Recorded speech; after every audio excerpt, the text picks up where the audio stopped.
എൻ്റെ മക്കളെ അങ്ങനെ കറങ്ങി തിരിഞ്ഞ് വീട്ടിലോട്ട് ഞാൻ എത്തിയിട്ടുണ്ട്.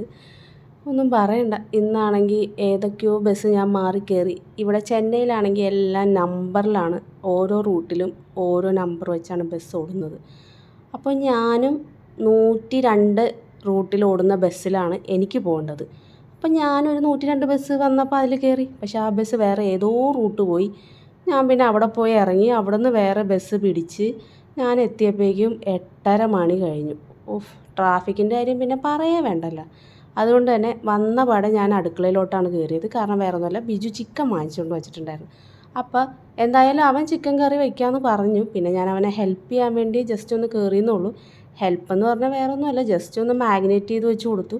പിന്നെ സവാള അരിയാമെന്ന് വിചാരിച്ചു, പക്ഷേ അത്രയും സവാള എനിക്ക് അരിയാൻ പറ്റുള്ളൂ.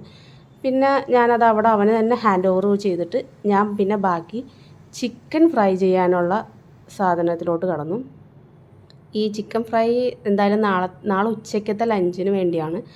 അതുകൊണ്ട് ഇതിപ്പം മാഗ്നേറ്റ് ചെയ്ത് ഫ്രിഡ്ജിൽ കയറ്റാം. അപ്പോൾ നാളെ രാവിലെ വറുക്കാം.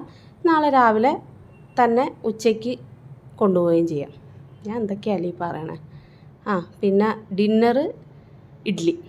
അങ്ങനെ ഇഡ്ഡലി തട്ടിൽ കയറ്റി എന്താ പറയുക, വർത്താനം പറഞ്ഞ് ഒഴിച്ചുകൊണ്ട് കുറേയൊക്കെ തുളുമ്പിയൊക്കെ പോയി. പിന്നെ എൻ്റെ ഭർത്താവിൻ്റെ ചിക്കൻ കറി. ഈ വീഡിയോ ഒക്കെ ഞാനാണ് എടുക്കുന്നത്. പിന്നെ എനിക്ക് നിൽക്കാൻ വയ്യ, നല്ല ക്ഷീണവും. എന്താ പറയുക, എങ്ങനെയെങ്കിലും ഒന്ന് പോയി ഒന്ന് ഫ്രഷായി വരിക എന്നുള്ളൊരു ചിന്തയുണ്ടായിരുന്നുള്ളൂ.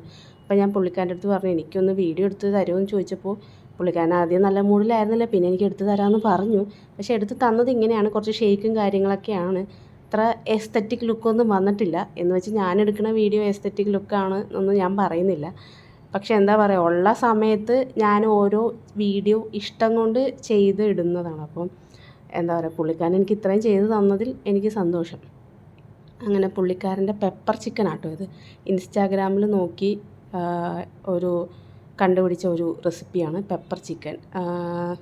സൂപ്പർ ടേസ്റ്റുള്ള ഒരു എന്താ പറയുക ചിക്കനാണ്. പക്ഷേ പുള്ളിക്കാരൻ വയ്ക്കുന്നത് കൊണ്ടാണോ അതോ ഇനി അതിൻ്റെ ഇതുകൊണ്ടാണോ എന്നറിയത്തില്ല, നല്ല ടേസ്റ്റാണ്, അടിപൊളി. എന്നെക്കാളും നല്ല കൈപ്പുണ്യമുള്ള മനുഷ്യനാണ് എൻ്റെ കിട്ടിയവൻ.